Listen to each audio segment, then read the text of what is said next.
안녕하십니까. 이번 시간에는 전기 트랩 오류가 열설비에 어떤 영향을 주는가에 대해서 한번 말씀드리고자 합니다.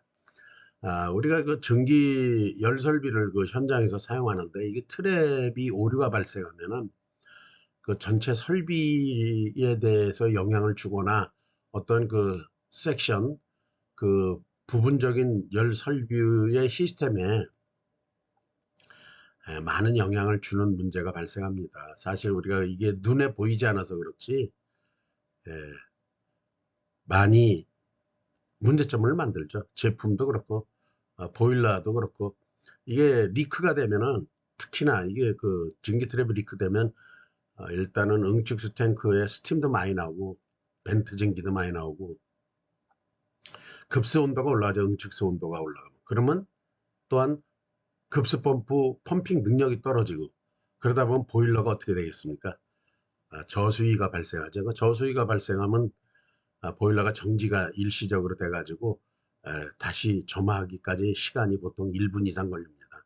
그러다 보면 생산에도 문제가 되는 것이고 그래서 조금 관리자 여러분들의 신경을 써서 관리를 해야 되는 부분이 아닌가 합니다. 전기 트랩의 그 설치 오류 형태를 보면 뒤집어서 설치하거나 그 다음에 수평이 유지되어야 되는데 아래로 볼이 들어가 있는 그러니까 볼탭이 들어가 있는 부분이 아래로 그 내려져 설치하지 않나. 또한 부하 설비 용도에 맞지 않게 설치했거나 역방향으로 설치하는 이런 내용이 사실 현장에 가보면 가끔 눈에 많이 띄입니다. 그래서 이번 시간을 통해서 트랩을 어떻게 설치해야 되는지 어떤 게 문제가 있는지를 잘 파악하셔서 현장에서 여러분들이 관리를 하시기를 바라겠습니다. 그러니까 전기 트랩을 우리가 뒤집어서 지금 이 사진에 보는 것 같이 정면에서 보면 요런 타입, 측면에서는 요런 타입입니다. 볼프루트가. 보통 우리가 전기 설비에서 그 트랩의 그 디스크 트랩이라든가 버킷 트랩, 온도 조절식 트랩 이런 것은 이렇게 눈으로만 봐도 이게 위아래인지 뭐 반대인지 이렇게 알 수 있는 부분이 있기 때문에 실수를 안 하는데 이 볼프루트 밸브를 많이 실수를 하더라고요. 보면. 그러다 보면 이걸 잘못 설치하다 보면 그 열 설비가 효율이 안 나다 보니까 운전이 안 되니까 어떡하냐. 뭐 시공자가 됐든 오퍼레이터가 됐든 바이패스를 열어서 사용한다는 거죠.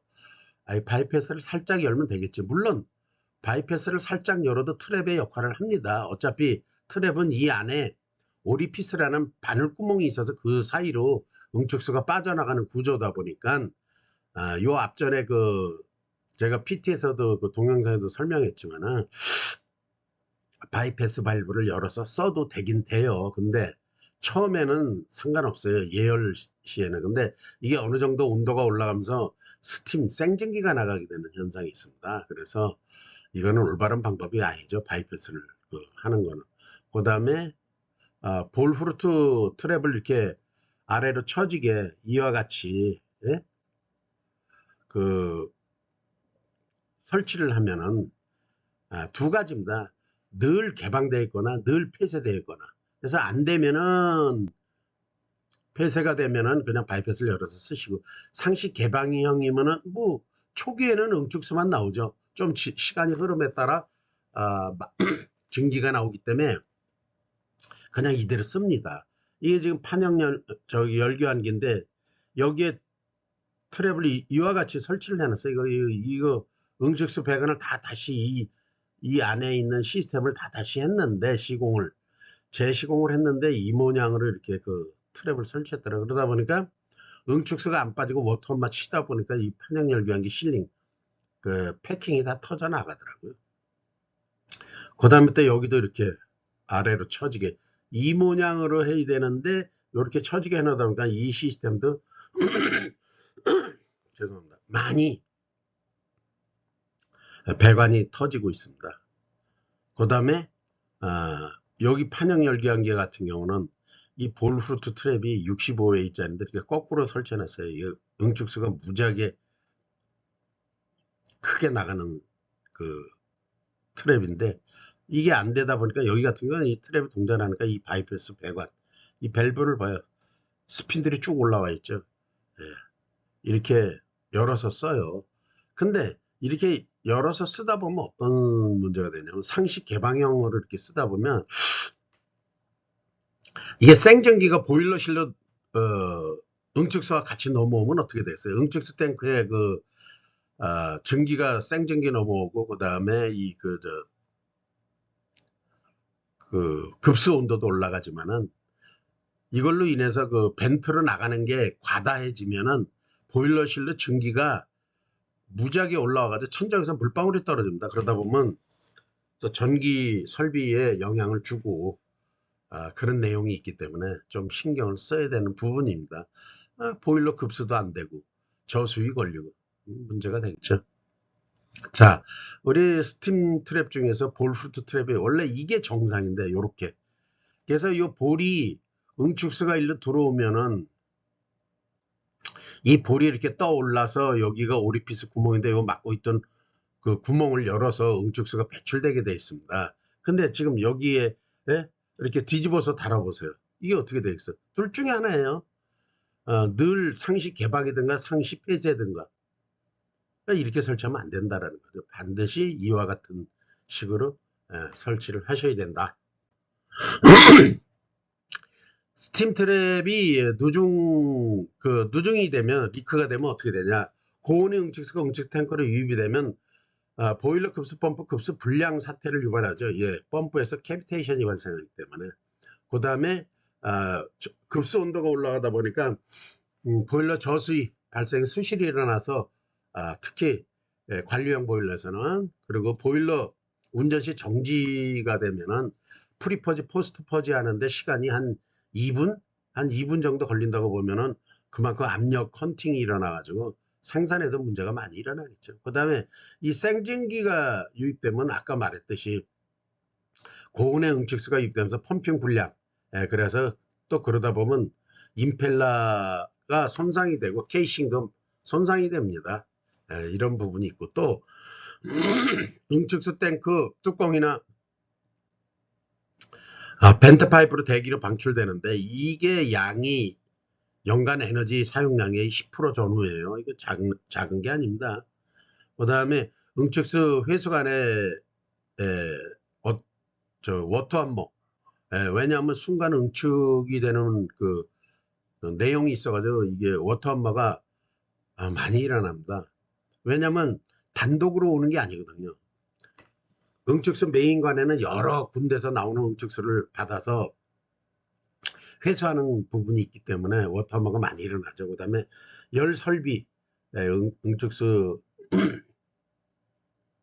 배관의 열 설비 연결돼서 생전기에서 압력차 발생해서 압력이 높아지면 열 설비에는 응축수가 배출이 잘 안 됩니다. 저항이 되는 거죠, 저항. 그래서 문제가 되는 응축수 워터함마 이거 얘기해. 그 다음에 배관의 피팅류가 좀 손상이 많이 일어나겠죠.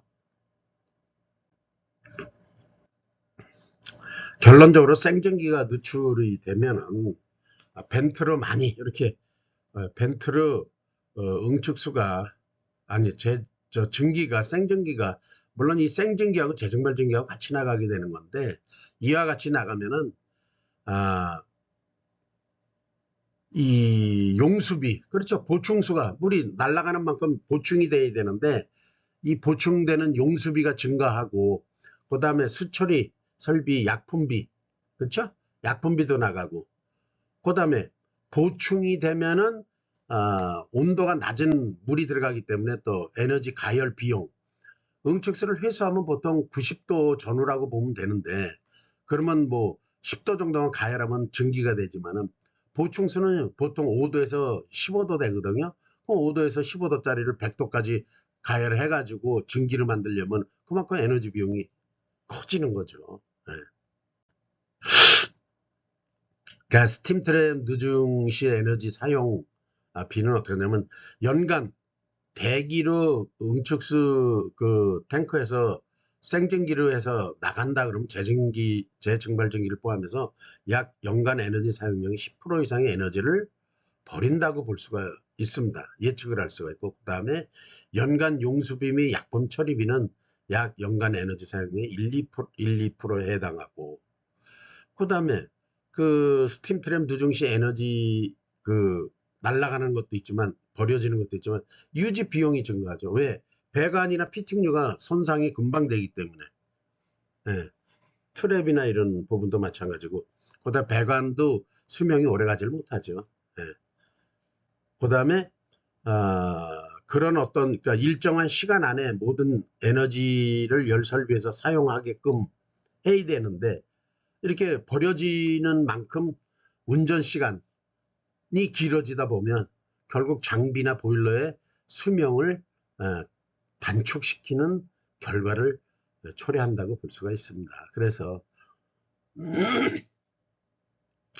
스팀 트랩에 누중이 되거나 리크가 되는 부분과 바이패스를 열어서 사용하는 부분은 여러분들이 관심 있게 보고 그 관리를 하셔야 된다고 생각합니다. 지금은 뭐 옛날에는 에너지 관리자인데 지금은 기계설비 유지 관리자라는 표현도 많이 사용을 하니까 조금만 신경 쓰시면 여러분들이 그 에너지 사용 천병으로서 좋은 일을 많이 할 수가 있는 겁니다. 감사합니다.